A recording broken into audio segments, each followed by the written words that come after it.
entrevista hoy vamos a conversar con el periodista y escritor Hugo Coya. Hablaremos precisamente sobre El último en la torre. Es una historia sobre un espía peruano que fue ejecutado en Londres durante la Primera Guerra Mundial. Para nosotros, sin lugar a dudas, es un gusto darle la bienvenida, señor Coya. ¿Cómo está?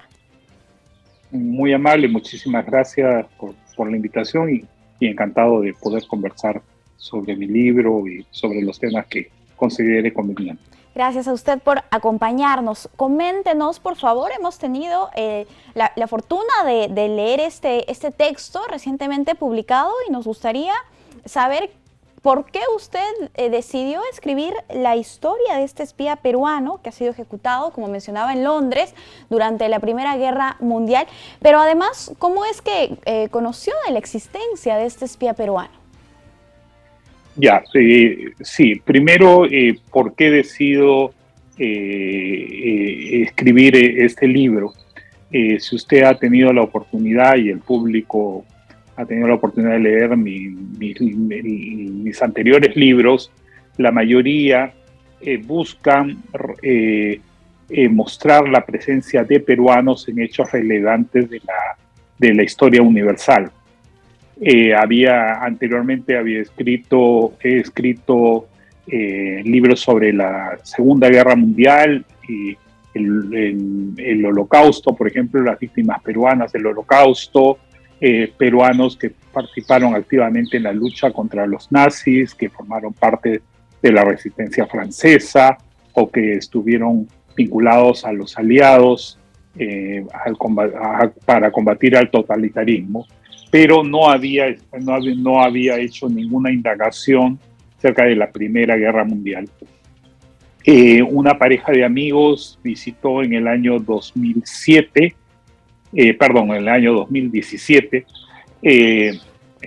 Londres y recorrió el Museo Imperial de Guerra y se encontró con estos pequeños avisos donde mencionaba que la última persona fusilada en la Torre de Londres durante la Primera Guerra Mundial era el peruano Ludovico Hurwitz. Le tomó una foto y me lo envió por WhatsApp y yo la verdad me sorprendí porque no había escrito nada, pero tampoco había indagado sobre la Primera Guerra Mundial y ese fue el inicio de esta investigación que ha conducido a este libro después de algunos años de investigación. ¿Todo lo que se cuenta, que se narra en este libro es real o tiene parte de ficción? El 90% de los hechos narrados son reales, pero hay un 10% que son ficción. Y por eso yo lo llamo una novela, ¿no? Porque ¿por qué incurro en la novela y no como en mis otros libros, en libros de no ficción?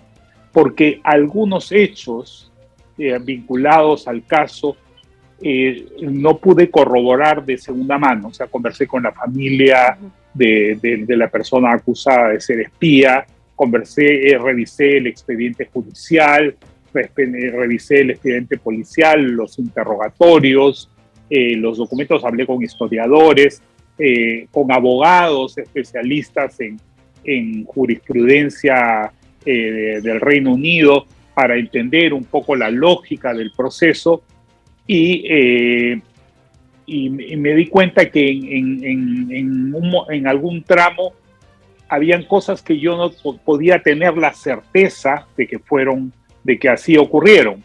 Entonces, por una cuestión de transparencia con el lector, le digo, bueno, esto no necesariamente fue así, pero podría haber ocurrido de esta manera, ¿no?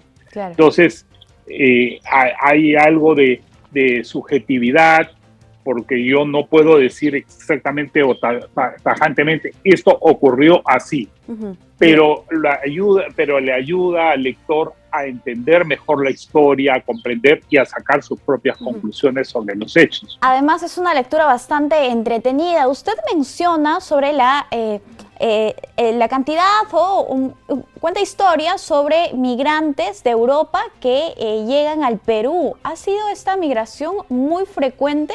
¿En qué contexto se encontraba el Perú? ¿Qué condiciones ha ofrecido históricamente nuestro país a los extranjeros? Bueno, hay varias etapas de la migración europea hacia el Perú, ¿no? Hay una primera inmigración europea que vinieron con los españoles, con la conquista, la colonización. Luego hay una segunda después de la independencia y principalmente después de la segunda mitad del siglo XIX, donde migrantes europeos de países que principalmente veían al Perú como un país próspero o con las posibilidades de ellos enriquecerse, llegaron a nuestro país. Vinieron de Francia, de Alemania, de Inglaterra y de otros lugares, y esto es un poco el telón de fondo, digamos. No quiero hacer el spoiler para no contar más detalles sobre el libro, pero indago sobre esto para explicar un poco también qué es lo que sucede con esta persona que es acusada de espía, ¿no? O sea, muchas personas se muestran sorprendidas y dicen, oye, pero si ya desde la primera página ya me estás diciendo que este señor va a morir, ¿no? Y es un poco raro, ¿no? Pero resulta de que a la hora que leen el libro se dan cuenta que no todo lo que aparentemente es cierto es verdad, o viceversa. No todo lo que es verdad o lo que aparentemente es verdad puede llegar a serlo. O sea, da un giro inesperado, ¿verdad? En la parte final, y la narrativa es bastante interesante. Además, respecto al espionaje, señor Coya, uno podría pensar que es bastante alejado de nuestra realidad de estos tiempos, pero han existido espías peruanos que han trabajado para otros gobiernos. Por supuesto, o sea, tenemos en la Segunda Guerra Mundial, por ejemplo, tenemos a alguien muy importante sobre la cual yo he escrito, es Elvira de la Fuente Martínez. Ella era una doble agente que trabajaba para el Servicio Secreto Británico y fue clave para el éxito del día D, el desembarco de Normandía, que cambió el curso de la historia y que permitió a los aliados finalmente obtener una victoria, ¿no? en la Segunda Guerra Mundial, y que además salvó a Londres de un inminente ataque con armas químicas. Y en el siglo ya XX tenemos una serie de casos de peruanos acusados de espiar, por ejemplo, para Chile, ¿no?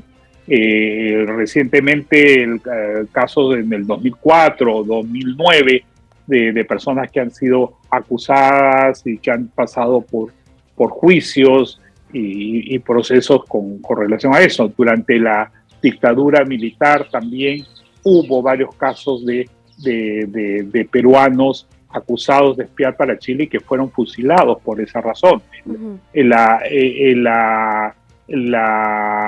espionaje para un gobierno extranjero es considerado traición a la patria y puede eventualmente conducir a la pena de muerte, ¿no? Por supuesto. Bueno, yo que he leído el libro, El último en la torre, de Hugo Coya, lo recomiendo, vale la pena leerlo. Por favor, señor Coya, usted haga la invitación para que puedan adquirir su ejemplar. Bueno, invitar al público a leer esta novela negra, policíaca, donde, como ya dije antes, muchas verdades o muchas aparentes verdades pueden ser mentiras y muchas aparentes mentiras pueden ser verdades. El lector lo va a descubrir, va a pasar un momento entretenido y además va a conocer un hecho poco conocido de nuestra historia nacional, como es la Primera Guerra Mundial, y este caso en particular de la última persona fusilada en la Torre de Londres, que se llamó Ludovico Hurwitz y Sender. Efectivamente, bastante interesante la historia. Nosotros estamos muy agradecidos con usted, señor Coya. Gracias a ustedes por la invitación. Hasta la próxima oportunidad. Nosotros tenemos que hacer una pausa. Volvemos.